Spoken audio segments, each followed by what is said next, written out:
This is Pete Moore on Halo Talks NYC. So I heard it from a friend too, that Matt Spielman has written his first book, Inflection Points, a good friend of mine for a short 25 years. And we have worked together, played together, run together, and excited to talk about his book together. So Matthew, welcome back to the square. It is good to be back to the square, and please don't call me Matthew.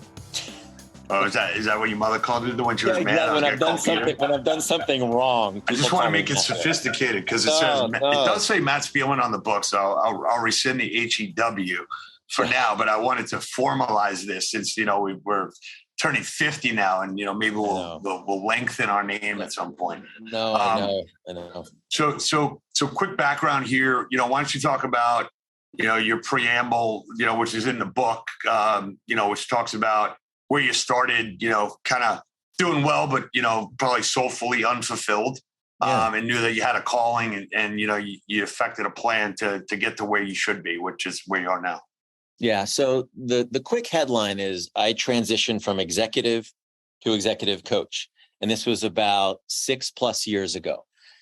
Prior to that, as in the executive component, I did enjoy the work that I was doing. And just principally for the audience, it was my function was sales, marketing, business development. And this was both in some smaller organizations that I helped capitalize, grow, build, and was part of a few acquisitions or selling of those companies, and also in larger organizations as well.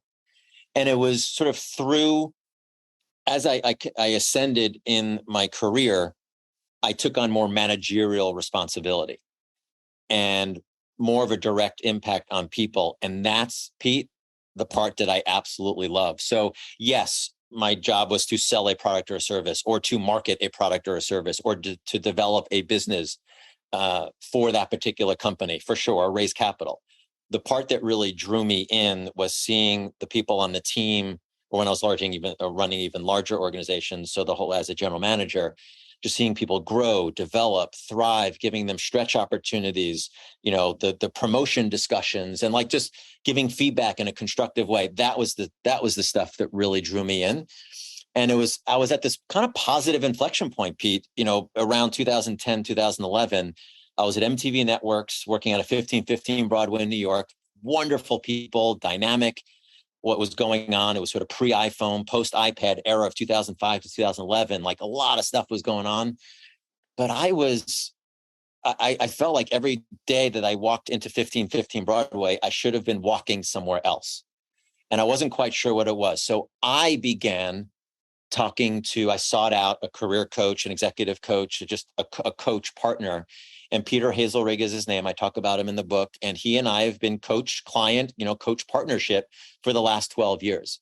And I'll end the mini story here by saying Peter said something really simple, but to me it hit like really hard, like in a positive way. He said, Matt, just because you could do something well doesn't mean that you have to do it. Doesn't mean you should do it. I'm like, whoa, like that sounds really simple, but it kind of like blew my mind. And then thus began the exploration of how could I get closer to do more of that direct impact that I was talking about earlier. So for the listeners here who are yearning to do something else, or maybe want to elevate what they do inside their companies and maybe become more of a coach and less of a manager, or in professional sports, like we talk about in our book, like there's a lineman coach, right? There's a quarterbacks coach, there's a running backs coach. In companies, there's no sales coach, there's a sales manager, right? There's no one you go to. Right. So if you think about a professional team and you think about a professional organization, like there should be way more coaches, whether inside or outside the company. My point that I wanted to make is for the people that are thinking about following a path that you went down, you were in your, 40, you were 40, right? And you're like, now I'm going to go make a career change. Now I'm going to go back to school. Now I'm going to go get a personal training license. Like, what kind of gave you the humility to say, I'm going to go take 2 or 3 steps backwards, and I'm pretty sure I'm going to get back to where I was, or I'm going to feel better about it and be comfortable with that? Yeah. So Pete, I was 44, and it's one of those, whenever I do a ton of career coaching. And when people say, I'm just, I'm not sure I could do that right now. I'm like, don't know, you're talking to somebody who did, so Right. where do you start? And we talk about it a lot in the book. We start with finding energy, right? So some sources and drains of energy. Many people have a hard time maybe explicitly articulating, here's what I want to do and here's what I need to do. Everybody can identify energy.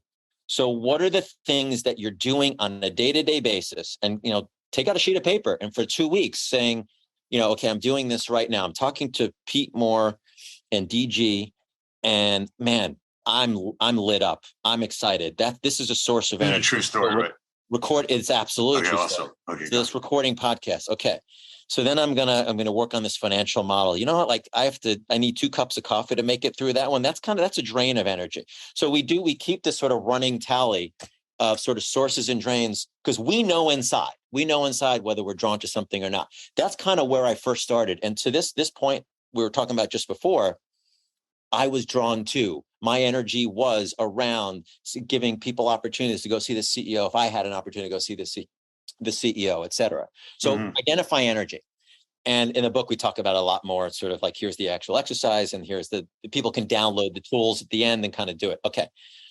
So then I think it's, you were outlining, Pete, that maybe somebody wants to elevate or somebody wants to be this or somebody wants, I would actually say maybe, but I think they need to ask themselves that question, not what they should do, but at this point where they are in their career and in their lives more broadly, what could I do that is most accurately reflective of that which gives me energy and hopefully less of that which takes energy away. So just because it's like, hey, that next promotion is like, hey, that's something I should aim for. Maybe not like that. Right. Maybe not. There are no shoulds in our coaching approach. Well, one of the, as I read through your book, I was on a plane. I didn't have a pen. I'm like, this feels like a book I want to underline, and that's a compliment. Yeah.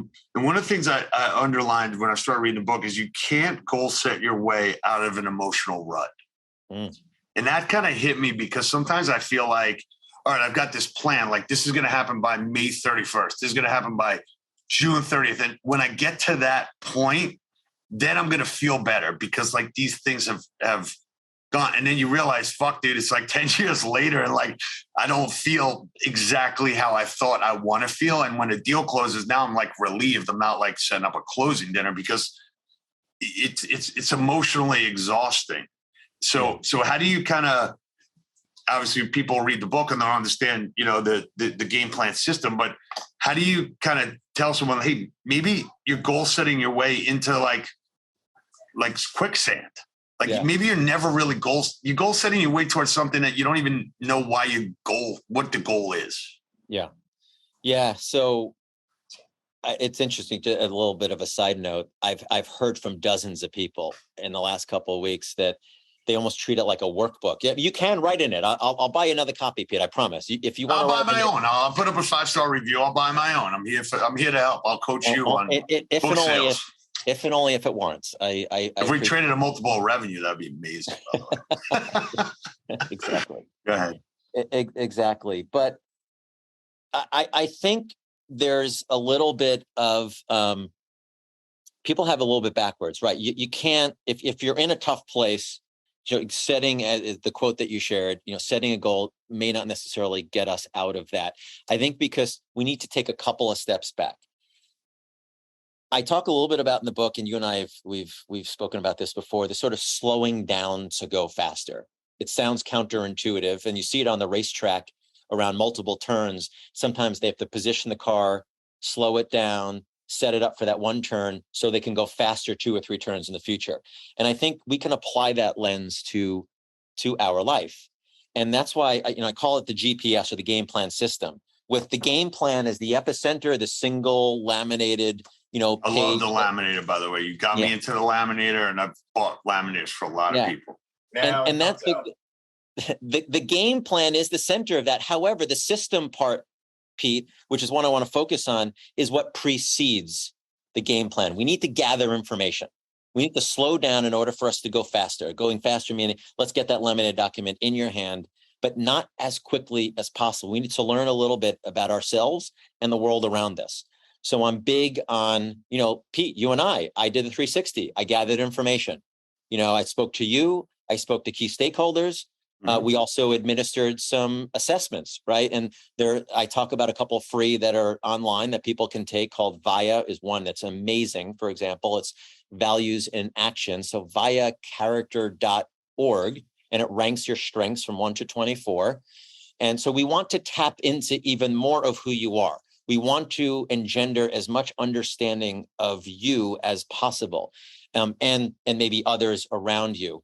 Then we have the questions about, okay, what are some outcomes that if you were to achieve them would have great meaning and consequence for you? And so we might, jot out in a thoughtful way, sort of what is that the goal, I guess, or the outcome that we want to bring about.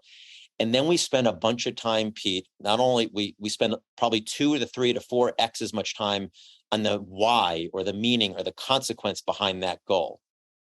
Because if you were to say to me, well, Matt, I really want to run the New York City Marathon.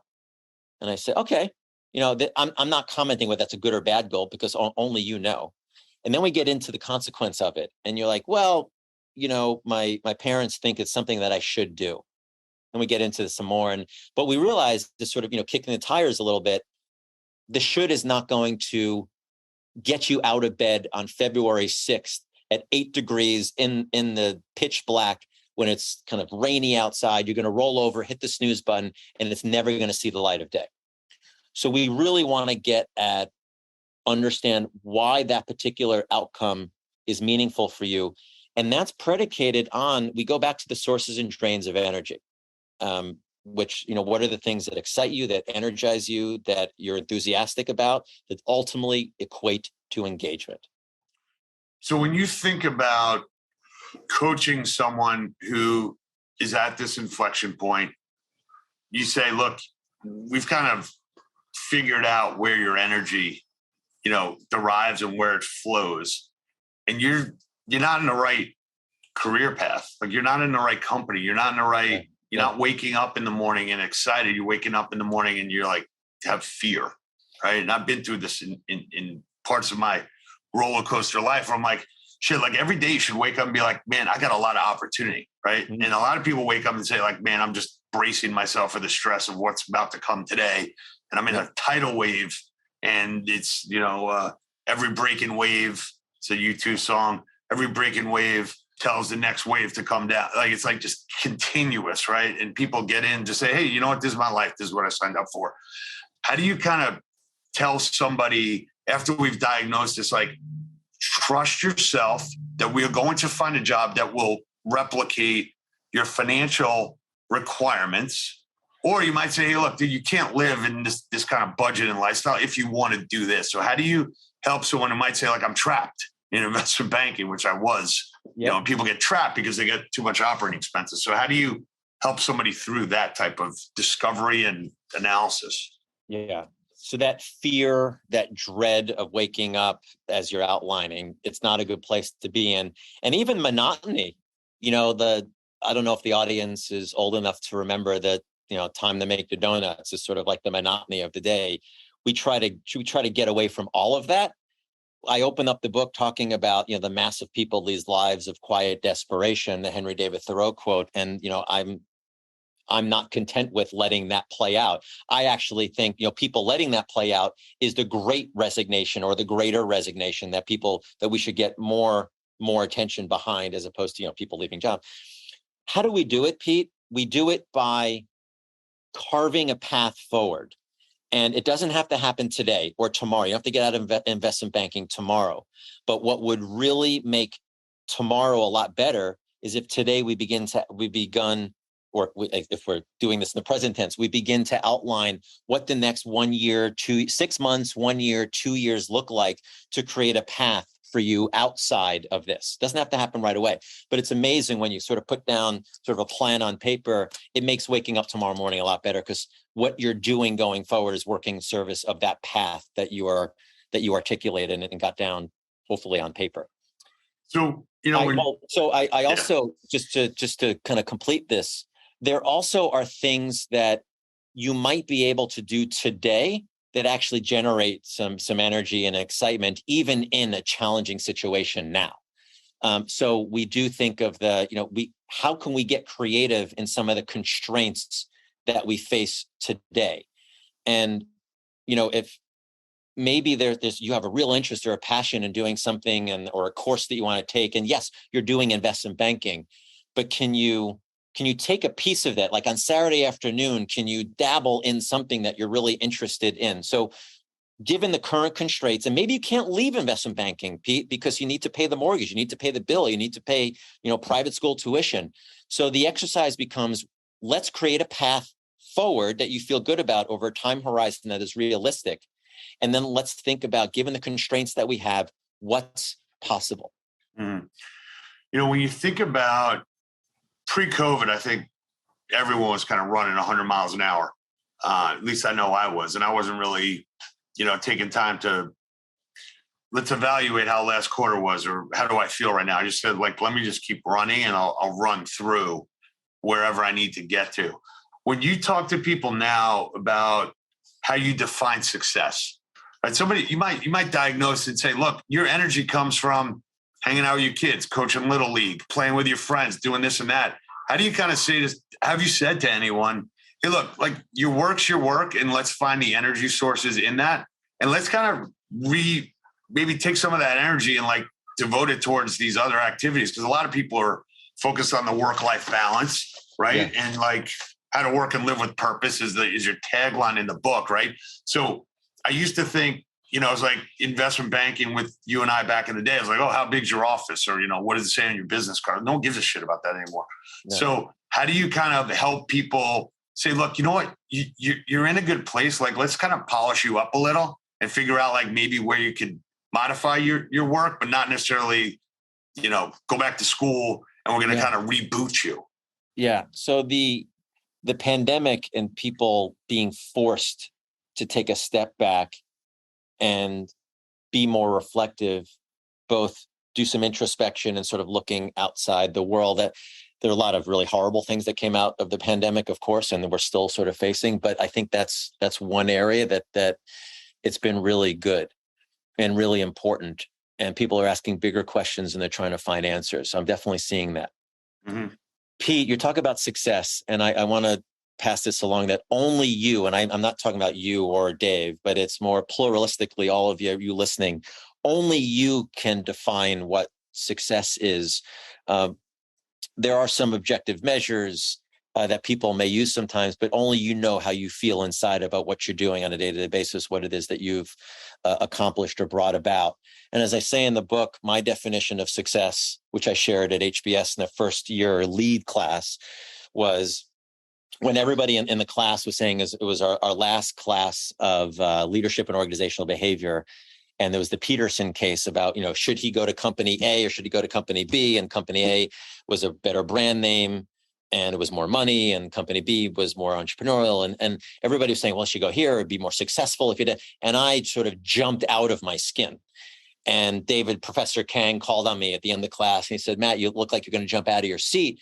I think you have something to say. And I said, well, it really depends on your definition of success. He said, well, what is your definition of success? And I said something like, having the desire and the courage to listen to oneself, and then the ability and the desire to listen to oneself, and then the courage to act upon it. So I think it's only we can determine what it is that we want to pursue through internal exploration, some of which you spoke about, in the last 20 minutes or so, and others it's much more detailed in the book and in the overall process. But then having the resolution, the courage to pursue it and to move forward, and we know inside whether that's something that outcome, that definition of success. It could be, maybe I want to be a 7th grade teacher in the town where I grew up in Idaho. And that's something I really want to do. I want to touch, those particular, that age group and all that.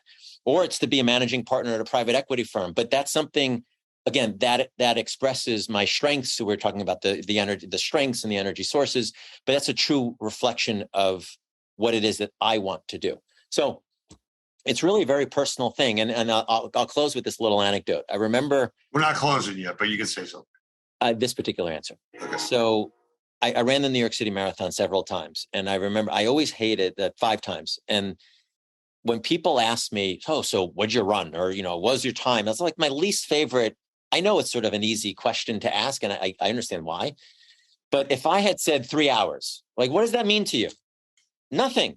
Right. You have an objective measure of what's a good marathon. Maybe it's, I ran 3 and I've been training for, it was a 250. So I'm like wildly disappointed. And I didn't push through the way I wanted to push through. I didn't have the courage to kind of really double down and really push myself. So that was a real disappointment for me. Or I was training and I was at it like a 3:15. So it was the best day of my life, to do a 3 or whatever it is. So the subjective number or amount of money you have in the bank or the title that you have, people can, their little prism that they look at life through, that's successful or not successful, but only inside. Like if I just hope that over time, like people socially maybe change like the KPIs they use. Like we put out that, you're happy. Dave, remember that postcard we put together? Like what's your happy odometer or your stress odometer? Yep. Because ideally, look, when I met you and you said, hey, I ran a marathon, I'd probably say, what was your time? Now I'd say, how do you feel? Like how'd you internalize that? Like, what does that do for you? You might even have like, what was that experience like? Or what prompted you to run? What prompted you to run the marathon? Yeah. Are you proud of yourself? Are you happy? Like, are you glad you did it? Yeah. So maybe our perspective changed, and maybe the more people that listen to this might cue in on, like your success is not like your after-tax account or like the square footage on your house, which requires extra Swiffers. Because I've been in these places where like people like you got 10 bedrooms, like dude, you only have 4 people in here. Like what? Right. What's the necessity of that? Now, Pete, I don't live in a world of unicorns and rainbows. We do want a roof over our head. We do want some financial security, a nest egg, colleges and, all that stuff. I think, but both can coexist is really my message. I agree. Well, the book's great. Real quick, can I, Matt? Please, I encourage you. I'm sure you've heard this before, Matt, and I can't remember where I first heard it, but someone had mentioned to me, when you're in conversation with someone, and this goes back to the lens, right? Yeah. Where you're looking. When you're in a conversation with someone, especially in New York City, what's the first question that people tend to ask? What do you do? Make it a habit in your brain to not ask that question. Right. I'm sure you've heard this before and see how long the conversation. And I've done it. And it's almost sometimes uncomfortable for that other person. You start to see like they want to know who you are. They want to know what your title is. They want to know what you do. And I found it a really fascinating personal exercise. A lot of that I think is environmental. Yeah. Yeah, obviously I lived in New York, and when I moved to Manhattan Beach, I naturally would say like, "Hey, what are you doing?" Like the guy that was across the street from me is like, I hike, I ride my bicycle, I'm surfing right now. I like to do travel, this and that. Like it was almost like he didn't want to tell me what he did, and it almost like didn't really matter because if he wanted to be friends with me, he was trying to like ante up his hobbies and what he likes to do, not like what he does to fund those hobbies. Yeah. So I kind of felt relieved when I came out here for that purpose. I mean, both of your point, like Dave, you bring up a really good point, and there's that first question. I tend to say, what do you enjoy doing? How do you spend your time? What are you looking forward to tomorrow? Like those are the things I tend to get at more. But yeah, I don't think I ask people what they do for a living. I don't. Yeah. So let me just ask you one question, and then we'll close here. Going into executive coaching, right? There's a lot of people that, have gone into this field, whether they're qualified or not. How did you kind of establish yourself? And obviously we're not going to talk names, but you've got some family offices, you've got some private equity funds, you've got some, A personalities, you've got entrepreneurs like ourselves that you've really helped. What kind of, how did that happen? And how much of it was deliberate, or is like, you get into enough traffic and, you lose the HEW. So you just Matt Spielman, like call Matt Spielman. Like, how did that evolve? And how patient were you in letting that happen? Because I think people need to understand, if you're going to build a business on your name, it's Inflection Point, like you're working with Matt. He's my coach. And now he's kind of like the most important person for me as like my trampoline or springboard, as I like to use those terms. So give us a little insight or blurb on that, if you could. Yeah. So it wasn't deliberate in the sense of I'm going to work with the executive producer of 60 Minutes, Bill Owens, or I'm going to work with Alex Rodriguez. I have found that I got into this. I went through the process that I went through. I detail in the book, and I went through sort of step by step by step. And that which I emerged from that process came from it was such an accurate reflection of what it is I wanted to do. So it was very authentic. It was very genuine. And I just was kind of oozing in the best possible way that somebody can ooze, that this type of impact to ignite careers, to energize lives, to engender that fist pump, whatever your version of the fist pump is. That was my mission. That was driving me every day. That came out in every single conversation I had. It guided my actions during the day. And it just kind of naturally built on itself. And no, I didn't talk to Alex in day one or year one, or Bill in year one or day one. I just kept doing really good work and really was focusing on impact and outcomes. And the word of mouth sort of got out there. And people wanted to have me on, in articles or on TV or on podcasts like this. And people heard the word and they reached out. But it was I thought about taking a sign out on the side of the highway, like 1-800, got coach. But no, I never actually did that. It was just it came from authentically me. And a lot of people said to me, Matt, because they knew me as an executive before, like, Matt, I could totally see you doing this. And I know somebody who could benefit from this. Like that was just, I just found myself doing that, which I think I should be doing and aligned up with my could be doing. Well, in closing here, I'm glad you took this step. For people that don't know, Matt has been extremely helpful to Dave and I personally. It's definitely, giving us the infrastructure framework for coming up with the, really going hard with the term Halo and giving us the confidence to do that. Coming up with the force behind your growth, which I really, from our standpoint, like that's what Dave and I and everyone at Integrity Square, we just want to help people grow. And that's capital, that's introductions, that's advice, that's certified entrepreneurial therapy that we got unfortunately certified in, live during COVID. And if we can be the force behind the growth, we're not looking for a trophy. Like you get the trophy. Like I just want to make sure that we got you there. Yeah. So thanks for what you've done for us, for our friendship. I love you like a brother.